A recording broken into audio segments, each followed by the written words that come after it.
Hello everyone, my name is Jen and welcome to the Book Refuge and welcome to a very hot day in Fargo, North Dakota. I haven't had to do this too much this year so far, but longtime viewers will remember the summer air conditioning sound because the best place to film is right in front of the window, which is also by the air conditioner. But normally it's cold enough in the house that I can like turn it off and then film really quick. But not today, my friends, not today. So I apologize for the bit of the background noise, but I just can't get away from it or I will be a pool of goo by the time we're done with this. But I'm so excited to be doing my June wrap up. I cannot wait to talk about some of the things, even though some of these books, it feels like they've already been out for months because I've talked about them in so many videos. But like, that's how it goes. So a couple little fun announcements to begin and then we'll dive into the stats. I'm wearing this super cute shirt. This is not one of the upcoming merch that I'm gonna have for my channel, but there is going to be Rake Appreciation Society merch that looks kind of like this. I ordered this from Etsy from a company called Oralette that does designs, and so I ordered one for me and Crystal so that we could have like swag to wear. And then through the process of us talking about these, I was like, I should do merch for the channel. Somehow that's how it got there. And Crystal, who, in case you guys don't know, the Rake Appreciation Society, this was Crystal's book club that she invited me into, and we've been doing it since last November, established in 2020, right? One of the best things to come out of 2020 for me is my relationship with Crystal. She's amazing. But since she didn't have any interest in doing merch, she was like, you can totally have some designs in your shop. So these are going to be available soon, shirts like this. I have some samples coming. I announced this on my live show I did this previous weekend.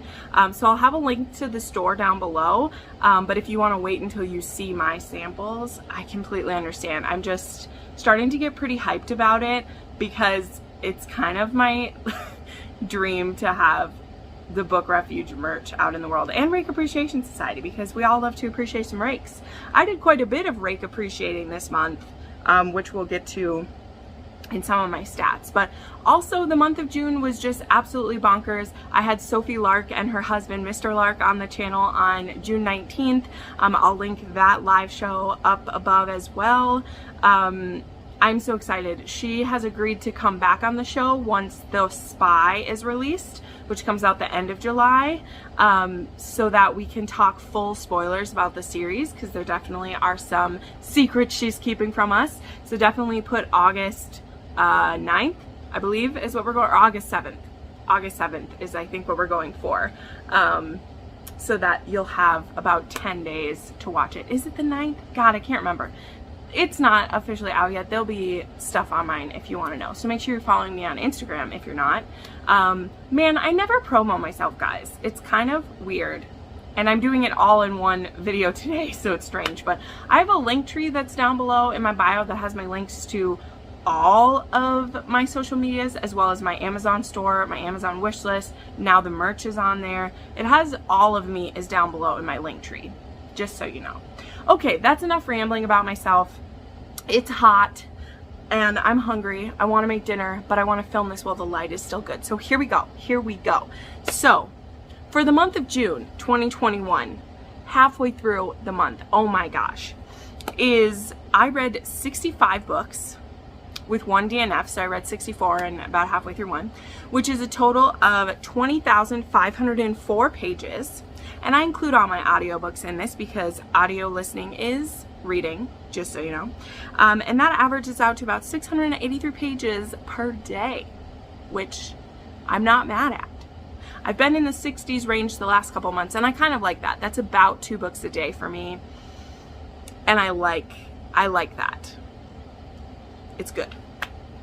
These books were read in the following formats. I had 17 print books, 33 ebooks, 27 audiobooks, and 10 e-arcs. There was a lot of advanced reader copies this month, like almost 3 times as much as I had the month before, which was, there was so many actually that came out June 29th, I was trying to promo all of them, and I was like, holy shit, there was 8 of them that I mean, of course there's always more than 8 books coming out, but there was 8 of them that I had read either arcs for, or else I was just like promoting them because I was excited for the authors, which is just bonkers.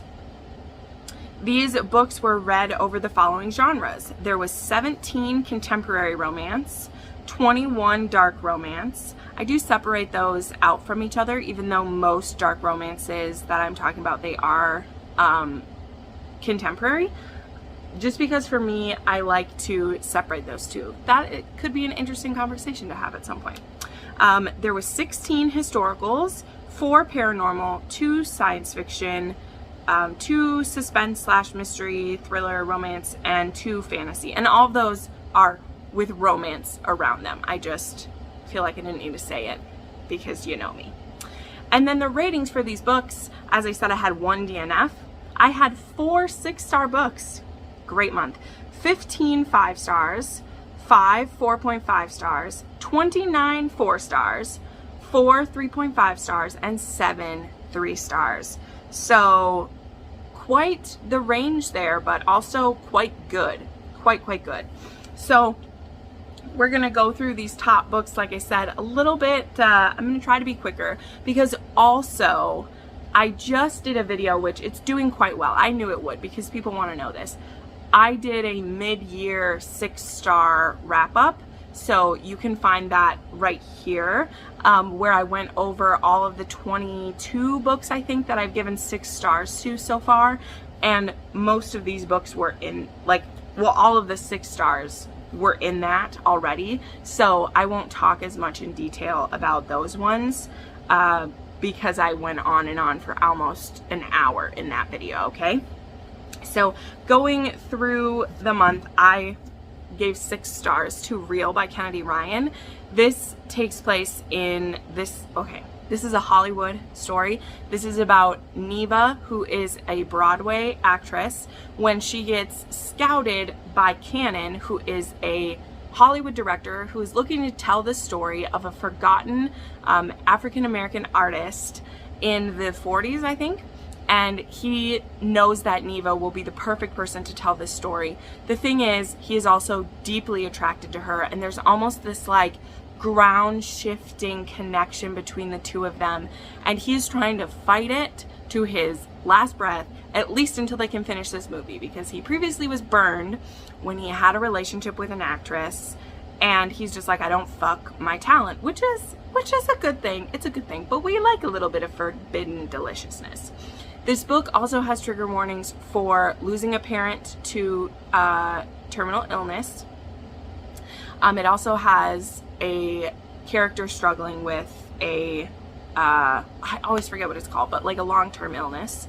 And it also has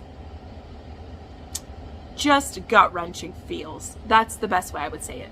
But I would actually consider this one of the least angsty Kennedy Ryans that I've read, even though it still is very emotionally like weighty. I don't want to say heavy, because it also is so hopeful and beautiful, and the audiobook experience for this book is one that I don't know if anything can parallel. It's fantastic. There's singing in it. It has the voice of Jacoby, who does he is Jacoby, who does the voice of Cannon. It's fantastic. I am a big fan of Kennedy Ryan, even when she likes to torture me, and I would say that this is one of her least torturous and most enjoyable books of hers that I have read. It is delightful. Then there's Lessons in Sin by Pam Godwin. This is one that just came out the day that I'm filming this. You'll be seeing this on the 1st, I believe, but this came out on June 29th.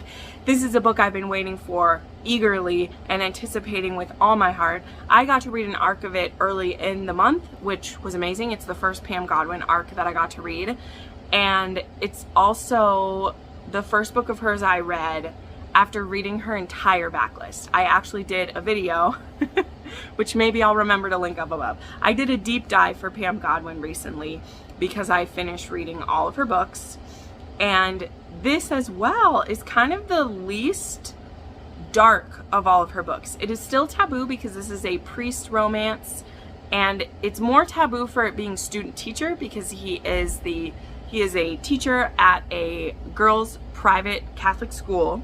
So I honestly feel like the more taboo element is the student teacher than him being a priest, because Magnus isn't tortured by his religion. He doesn't waver in his faith. He isn't having a question of faith.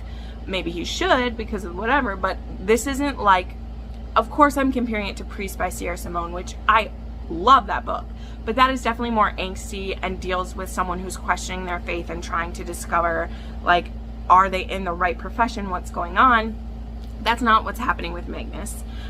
Tinsley is forced to go to this boarding school when she is caught giving a guy a blowjob, and her mom has an arranged marriage plan for her and wants to keep her under control, so she sends her to this boarding school. So that's the other thing too, is that Tinsley isn't Catholic, so again, there isn't this same like Catholic guilt, if you will, that I felt the way I did when I was reading Priest. I am not Catholic. My mother is Catholic. I was raised around my grandparents, so I understand the principles and that part of it. And I am a Christian myself, so even though we don't have priests in my religion, I do understand what the draw is to this. For me, what makes this book a 6-star is getting to be in the head of Magnus and watching how he is analyzing this girl and this young woman, and how fascinated he is by her and the way that she deals with her struggles, because she just seems like a spoiled rich girl, but there's a lot more to Tinsley than that. In fact, we get to see her blossom and grow, because we, the readers, think that she's a spoiled rich girl when the book starts, even when we're in her POV. That's how we see her. And in her interactions with Magnus and the way that she grows to care more about him than she does herself, and the way that he is just like, he has heroine worship, okay? He has heroine worship for Tinsley, and it's beautiful. And then also it's Pam Godwin, so it's kinky and sexy and delightful, and honestly, the real only trigger warning besides the religious elements, I mean, if that's gonna bug you, it's gonna bug you, and I'm not trying to convince you otherwise. For me, actually, the darkest moment in this book is there is a span of about 15 pages, and I'm telling you this specifically, where we think that some animals were cruelly murdered, okay? And I'm spoiling a little bit. Spoiler alert, they're not. So just keep reading when it happens. But honestly, guys, that's the worst trigger warning in this book, okay? I'm telling you. This is the lightest Pam Godwin I've ever read, and I don't know how that's true, but I'm happy because I honestly feel like this book is just brilliant. I loved it. I'm so excited it's out in the world and people are going to start reading it, and it was one of the best books of the year easily for me.